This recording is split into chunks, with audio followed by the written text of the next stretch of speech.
Shalom, when the start of souls by giving all praise to Yahweh, Bashem, Yahshua, Bashem, Kadash, double honors to the apostle, great millstone, and honors to brothers doing the work of the Most High in truth and in sincerity. Yahweh's real name, with whom the world ignorantly calls God, Jehovah, or Yahweh. His real name is Yahweh. The Son's true name is Yahweh Shai, and when we pray Yahweh, Bashem, Yahshua, in, Herming and Sham, meaning names Yahweh, in the name of Yahweh Shai. Real quick, just listen to the apostle Tahar. And basically he was doing a response to this, and I just wanted to add my 2 cents to it, right? Just because the statement that that you're gonna hear in a second is just like that's scripture 101. Okay, so I'm gonna start off with he's doing a response to Apostle Tahar, and then I'll comment on what he says in response. First of all, don't come around us. Don't F around us. Don't come around us because we already gave you the answer. We're not going to give you no more answers. Okay, we're not going to have endless discussions and debates about this thing because you can't see it. You can't see it because you're not one of the elect as it stands. In my opinion, once you say something like that, you already lost.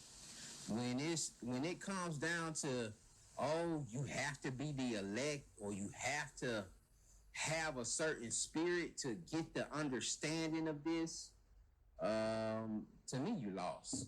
To me, you lost. Because then at the same time, it's something that you're saying something that people just can't control. And that's it, right? We can't control anything, right? Our scriptures talk about that, right? We ain't got no, as people in this world like to say, there is no such thing as free will, right? You get those that were meant to get it, and those that just ain't gonna get it, right? Because this thing is about being preordained, right? So for instance, as that was planned, let me grab this, right? This is First Corinthians 14-32, right? It says, and the spirit of the prophets is subject to the prophets, right? So for instance, if you was a prophet in your last life, you're going to be a prophet in this life, right? That is something that has always been said, right? And when you then look at Amos 3, right, and what was it, 7, right? It says, surely the Most High will do nothing, but he revealeth his secret unto his servants, the prophets, right? So to get these secrets, you got to be one of the prophets of the Lord, right? You got to be one of the prophets of the Lord, and not only that, you got to be that is something that has been preordained. That is something that has been set up in would they say time immemorial, right? If that's the right phrases, right? Which we're gonna get all those precepts just in a second, right? But as that was playing, I was thinking on that, right? The fact that there is nothing. If you weren't a prophet in your last life, guess what? You ain't gonna be a prophet in this life. Which means you ain't gonna get the understanding. This is Isaiah 6:9. It says, and he said, go and tell this people, hear ye indeed, but understand not, and see ye indeed, but perceive not. Make the heart of this people fat, and make their ears heavy, and shut their eyes, lest they see with their eyes, and hear with their ears, and understand with their heart, and convert and be healed. Okay, so the Lord basically has an angel that is out there blinding people so that they don't understand these scriptures. Okay, right, and because they don't, when you read the same precept in Matthew 13, right, basically how Shaul was saying, look man, because I don't want it. Right, this is Matthew 13, and I'll read from 15, right? And it says, he's quoting Isaiah, for this people's hearts wax gross, and their ears dull of hearing, and their eyes they have closed, lest at any time they should see with their eyes, hear with their ears, right? And obviously that's speaking metaphorically, right? That's speaking about basically to be able to get this understanding, to understand these scriptures, okay? This is an hear with their ears and should understand with their heart and should be converted, and I should heal them. Okay, so basically how should I say, and I don't want you, okay, right? Those that the Lord don't want, he ain't gonna understand this truth, which is why you end up in situations, and we've witnessed it, where you have someone that will come up to the camp, and they're eating and they're eating and they're eating, and you're like, oh, okay, he might be able to get it, but then the Spirit will have us bring a topic out that is an offense to that particular individual, and then guess what? That individual then was, oh, not for me, right? And then the Lord just takes them out. of the situation. Okay, takes them away from the camp. All right, so it says, verse back in Isaiah 6:11 now, right? It says, "Then said I, Lord, how long?" And he answered, "Until the cities be wasted without inhabitant, and the houses without man, and the land be utterly desolate." Right, so the Lord is going to start opening up this understanding to certain these individuals when it's too late. Right, for instance, I think of Ezekiel 33:33 when it says, what does it say? It says, it's like my mind's just gone blank. Let me get it real quick. It's Ezekiel 33:33. It says, "And when this cometh to pass, lo, it will come. Then shall they know that a prophet hath been among them."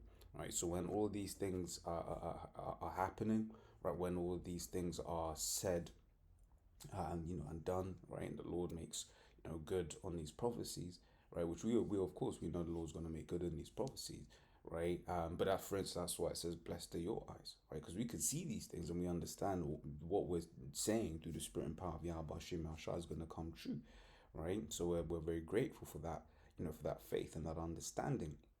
Okay, so basically, when these things happen, people are going to be like, "Oh man, them GMS guys were right, we were wrong." Right, but once again, this is not of ourselves. This is from preordination. I'm going to get this one first. This is John 15:16. "Ye have not chosen me, but I have chosen you and ordained you," right, "that you should go and bring forth fruit, and that your fruit should remain, that whatsoever you shall ask of the Father in my name, he may give it you." Okay, so that's it. It's preordination, right? The Lord chooses. So what he's saying, hey, he's like, "Bro, ain't you read the precepts, man?"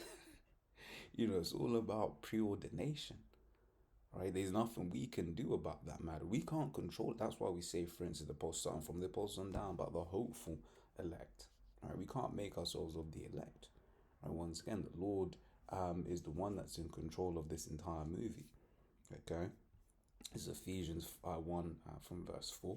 It says, "According as he hath chosen us in him before the foundation of the world, that we should be holy and without blame before him in love, having predestinated us unto the adoption of children by Yahweh Shai Mashiach to himself, according to the good pleasure of his will." So if we be of the elect, it ain't because we've done anything in particularly special, just because the Lord hath chosen us for that particular law. Right, and that's just it. The Lord hath chosen who is the elect. The Lord hath chosen who's the scoffers. Right. In fact, the scriptures are prophesied of the scoffers. Right. 2 Peter 3. Right. In the last day, scoffers walking after their own lust. Right. So those that were scoffing back then, they're going to be scoffing now. Right. Yeah. So that's that one. And let's grab 2 Thessalonians 2:13. "But we are bound to give thanks always to the Most High for you, brethren, beloved of the Lord, because the Most High hath from the beginning chosen you to salvation through sanctification of the Spirit and belief of truth." Right. The last precept is Romans 9 and 27. I'll read it anyway. It says, "As also crieth concerning Israel, though the number of the children of Israel be as the sand of the sea, a remnant shall remain." Right, because it's all about the elect, those that will be there in the last days, and everything. Right, so just a quick one. Yeah, I mean, it's nothing we can control. Yeah, that's completely true. There's nothing that we can control. Right, that's to say that we have some kind of free will, which we don't. No one can make themselves of the elect. No one can save themselves. It's all through, the preordination of Yahweh Shem Yahweh Shai. So as always, Lord's will, that was edifying. Till next time we say Shalom.